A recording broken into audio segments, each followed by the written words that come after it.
айтпаса Маруаның бір мүшелден шығып балиғатқа енді толған шағы болатын. Ел жайлауға жаңа қонып жатқан кез. Көктем күні әр кез көкіректі шуаққа толтырып, үлкен-кішіні масайратып жібергендей. Төңірек уылжыған көк майса. Адам аяғы, мал тұяғы тимеген бөктер гүлге тұнып тұрау шіркін.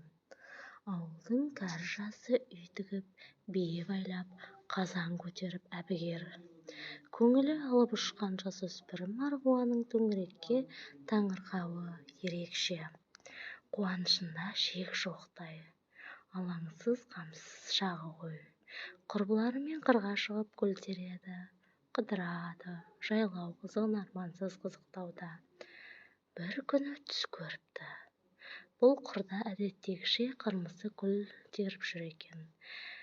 Бірінен бірі өткен жауқазынды қызықтаған бұл гүлден гүлге ұшып қонған көбелектей жүрегі өрекпіп, жүгіріп келеді.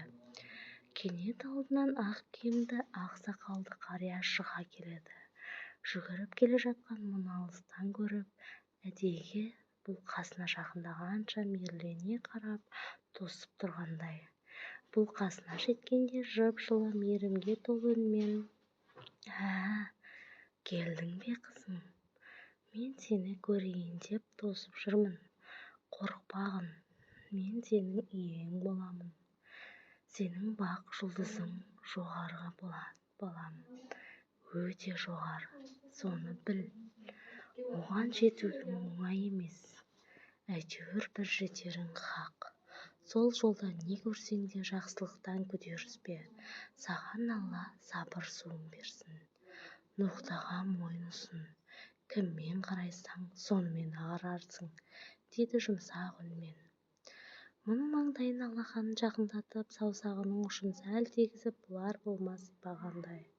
Бұл сескенгендей көзін жұма қалып, қайта аша қартқайып болыпты. Маңдайы содан ыси жөнелгендей. Оянып кетсе түсі екен. Шынында да маңдайы ысып, күйіп бара жатқан сезді. Бойына әлде қайдан бола күш келіп құйылғандай. Кеудесін керемет қуаныш кернеп, шаттанып оянды. Қараса, таң әлде қашан атқан екен. Түндіктен қиғаштай түскен күннің алтын жалқындай жапағы көкірегін басып, қызғылт сары түске бояп, сан құбылас сағым ойнайды. Жып-жылы нұр шуақ төсегіне төгіліп тұр. Шуаққа алақанын тосып шомылғандай еркелей біраз жатты. Есіне әлгінде кірген түсі кіріп, орнынан атып тұрып анасына айтқанынша асықты. Мұны үнсіз тыңдаған анасының түсі бұзылыңқырап, бір бозарып, бір қуарып, сан құбылып, тосылып біраз отырды да, әлден уақытта: Ботам, түсің нысаналы түс сияқты. Ешкімге айтпай қоя тұршы. Түс деген ұстараның жүзінде қылпылдап тұратын нәрсе. Кім қалай жорыса солай ауат деуші еді. Мұны бір қасиет қонған аузы дуалы жанға жақсылыққа жортайық деп әберге түсті анасы. Жайлауда қатар қонған ауылдарды аралап, молда іздеп біраз әуреленді. Қайран ана көңілі-ай. Ана көңілі балада, бала көңілі далада жүретін кез екен онда. Анасының бұлай тым беймазалануына шексілесі қата күлген бұл. Ол ауыл-ауылды кезіп жүріп, аузынан алласы, қолынан асасы түспейді дейтіндей дегдар молда тауып, бір күні мұны қолынан жетектетіп алдына алып барды. Қарт молда анасының артына тығыла тұқшиып отырған бұның жүзіне болар-болмас көз тастап қойып, таспиғының тасын сырылдатып ұзақ аударды. Анасымен қысқа тіл қатысты. Түсіне керген ақ киімді ақ сақалды қартқа қарағанда, мына молданың қабағы түксиіп, қасы көзін жапқан көзі өте сұсты көрінеді екен. Оның үстіне қалың қастың астынан сығырая қарайтын өткір жанары өңменнен өткендей жон арқасы шымырлады. Бала да болса бір жайсыз нәрсе еститінін сезгендей қобалжи жүрегі тітіркенді. Орнынан тұрып қаша жөнелгісі келді. Бірақ иығынан басқан әлде қандай бар күш тапжылтпады. Сірә бір молданың мысы болар. Анасымен бөгде әңгіме құрып отырған молда бір уақытта бұлардың бойы үйренді-ау деген шамада сөз арнасын өздеріне қарай бұрды. Бәйбіше, қызыңның таза періштесі бар екен. Сол түсінде көзіне қарт болып көрінген ғой, қорықпасын, тағы да көрінуі мүмкін. Оны адамның иесі дейді. Ол әркімде де бар, бірақ көзге көріне бермейді. Нысаналы жандарға ғана көрінеді. Иені ұстап қалу оңай емес, таза жүріп тұрсын, ала жіптен аттамасын. Ие деген шамшыл келеді. Шамына десе оның кез ұрады. Көпке созбай алғашқы құда түсіп келгендерге баланы ұзатыңдар. Соған көрінген түс қой, бағы мен сор қатар жүр. Маңдайындағы жазуы соны айтып тұр. Түбінде қайыры мол, иесіне адал болса Тәңірі өзі жібер, деп сөзінің аяғын жұтып, әр нәрсені бір тұспалдаумен бітірді. Анасының сабыры мүлдем кетіп, одан ары үрейленгендей. Молдаға жасқаншақтай қарап, мұны ұшықтап жіберін өтініп еді сондай қайран анасы. Молданың шірткі жазып жібергені, оны анасының ұзақ ішкізгені есінде қалыпты. Оның пайдасы тиді ме, тимеді ме, ол жағы бір Аллаға аян. Тап сол кезде мұның ақыл есін ие дегені кім? Ұзатқаны қалай деген секілді сауал торлап, әлгі естіген кептерді толығын алмай тұрғаны ғана. Молданың бұл айтқандары құлағына түрпідей тиіп, типті кесімді жасадай естілген соншалық дірілдеп қалшылдай жөнелді. Жүрегі өрекпей соғып, пайыз таппаған болып, сол жерден тезірек кеткенінше асықты. Үйге келісімен өткен жолы Орынбордан Ахмет Сахи ағасы әкеліп берген кішкентай қол айнасына үңіле ұзақ қарады. Егер маңдайына жазылған жазудың бары рас болса, соның өзі де көргісі келді. Бірақ жазық маңдайы меңсіз аппақ, қай жерінде жазу тұр? Жазық ақ маңдайлы, ара салжақтау, серпіле қонған жаңа туған айдай жіңішке қасты, қой көзді ақсары қыз айнадан жәудірей қарайды. Ақсары жүзіне жылмасы қызғылт рең берген. Молданың айтқаны көкейінде аз-кем күн жүргенімен кейін еске алмай да кетті. Тіпті ұмытып та кетті. Тек анасының мінезіне күрт өзгеріс кіргендей. Мұны көзден таса етпеуі де әдетке айналдырды. Қырға шығып гүл теру, жайлау қызықтау сап тыйылды. Bir жаққа барайын десе, қасына іні-сіңлілерінің біреуін қосып жіберіп жүрді.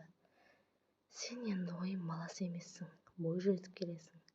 Селсеңдемей үйде отыр деп қияқ бастырмайды. Іс тіктіреді, кесте сөктіреді, шілтер тоқтады. Әйтеуір анасының бұған келгенде тапсырмасы бір таусылмайды. Бұрын бұл іс істемегенде күндерін қалай көрген? Енді міне бәрі осының қолғабысына ғана қарап қалғандай. Бұл мамыражай бейбіт күндерде ұзаққа созылмады. Сол жазда сұқсырдай молданың соңғыдай айтқан расқа шығып, бағаналы елінен бір топ адам Құдай қосқан құдайымыз деп сау етіп келе қалды. Өздері жаңадан құда түсуге келгенде емес, бұрыннан 5 құдамыз деп бергендері өткен жанның түрін танытып, өктемдікпен айбарларын асыра, әрі сый-сияпаттарын жасай келіпті. Маруа айран асыр, беу, қыздың қызғалдақтай қысқа ғұмыры-ай. Күні кеше ғана қырда көбелек қуып гүл теріп жүрген еді. Өзі де жаңадан қауыз ашып келе жатқан жауқазындай еді-ау. Ол жаны нәзік, керемет қиялшыл, бір орында тұрмайтын кішкентай күлегеш қыз болатын. Шынымен-ақ бой жетіп қалғаны ма? Жүрегің мойнына бұғалық түскені саудай бұлқына толассыз тыпырлайды.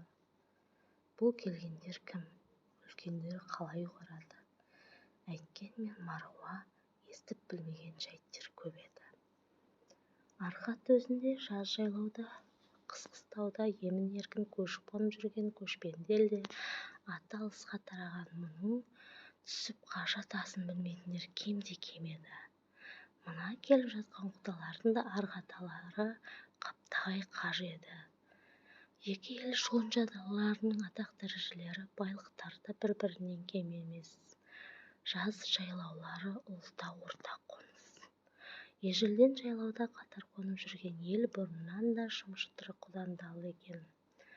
Бұның сәби шағында аталары сүйек жаңғыртамыз деп немерелерін атастырып қойса керек.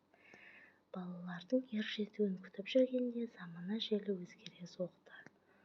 Сахараны дүрліктіре бұралыларға беймаралмен жаңалықтар келіп жетті.